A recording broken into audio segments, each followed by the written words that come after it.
The video tonight as people prepare for what could be another powerful and life-threatening hurricane. People in Fort Myers, Florida, sealing and covering glass doors and windows. The storm lost some strength earlier today, but still is a dangerous storm.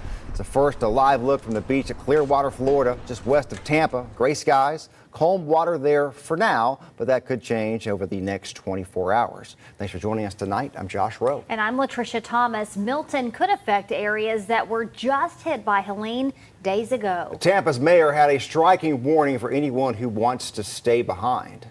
Helene was a wake-up call. This is literally catastrophic. And I can say without any dramatization whatsoever, if you choose to stay in one of those evacuation areas, you're going to die. Tonight, we're not expecting serious impacts from the storm here, but it could affect anyone locally on vacation. It's fall break for many families, and Chief Meteorologist David Glenn is tracking the storm. David, still some questions about how strong it could be? Yeah, it's going to be a major hurricane strength at landfall. In fact, it did go down to a Cat 4 earlier on today, but it's now moved away from the Yucatan back over the waters and good ventilation aloft without any wind shear. It's backed up with the Cat 5 strength. Right now, sustained winds are back up to 165. It'll make its way off to the north and east over the next 24 to 36 hours. In that time, it'll encounter a little more shear. And because of that, the overall size of the storm may grow a bit. So even as the wind speeds come down with that effect from the shear, it's still going to be a major hurricane at landfall and have a wider wind field. This is going to cause a large push of water all along that west coast of Florida, Tampa, farther south of Fort Myers. And that landfall is still at major hurricane strength sometime late Wednesday night and overnight through early Thursday morning, and then make its way during that first half of Thursday across the peninsula, then back out off the Atlantic shoreline still as a hurricane, taking all of that right through the central part of the Florida peninsula. And the National Hurricane Center has emphasized what the officials in Florida are saying. They're not evacuated yet. They need to do so now. Time is running out. I'll have more details on where this storm is going. Of course, our local forecast coming up in a few minutes. Thank you, David. People trying to evacuate from the storm's path could be heading through our area. That means more traffic here and more people trying to get to a hotel while the storm passes. News Channel 9's Jakai Spikes spoke to some of those travelers and some people from our area who had to cut their fall break plans short. Jakai. Yeah, Josh and Latricia, this is video of traffic around Florida Monday. You can see the lines of cars headed north, trying to get away from the storm.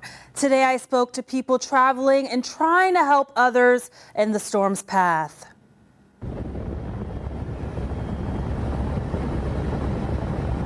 Crowded interstates and standstill traffic, scenes from the air from the Hillsborough Sheriff's Office, evacuees fleeing Milton. I was so worried. I was like, we're going to run out of gas. Heather Farrar left Tampa to drive to Chattanooga to stay with family. We left at night. We thought everybody would be where they need to get to or sleeping. So we left about 12:30. Finding gas in Tampa was very difficult. Alicia Eschenbrenner posted on Facebook that her flight was canceled, so they drove in bumper-to-bumper traffic. They say sparse gas availability and all hotels and rest areas are full. They had to sleep in a truck lot with several other cars. Florida Governor Ron DeSantis tried to assure residents that they are trying to help them evacuate safely. We have been dispatching fuel over the past 24 hours as gas stations have run out. At the Tennessee Welcome Center, I found some people going towards the storm, going to help families or stand by to help with power outages. Because when we got there on Saturday, we saw that the hurricane had kind of formed. We spoke to Davey Robinson and his wife on their drive back home. They are teachers from Athens, Tennessee, who spent their fall break in Orlando, but cut their trip short when they heard from a friend and Florida native. And she had texted us and said that this is going to be a bad storm and that we probably should go home.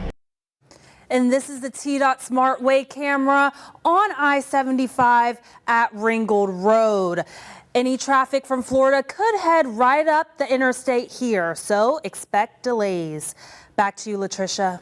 Jakai, thank you. More help is opening up through Georgia for travelers who don't want to go farther north. The Atlanta Motor Speedway is opening its campground for anyone evacuating. The Speedway will have free dry camping and access to a shower house nearby. There are also power and sewer hookups for $35 a night. We have a link to more information and directions to the campground on newschannel9.com. We appreciate you making News Channel 9 your trusted source for local news. For more updates on this and other breaking news stories, be sure to hit that subscribe button and turn on notifications.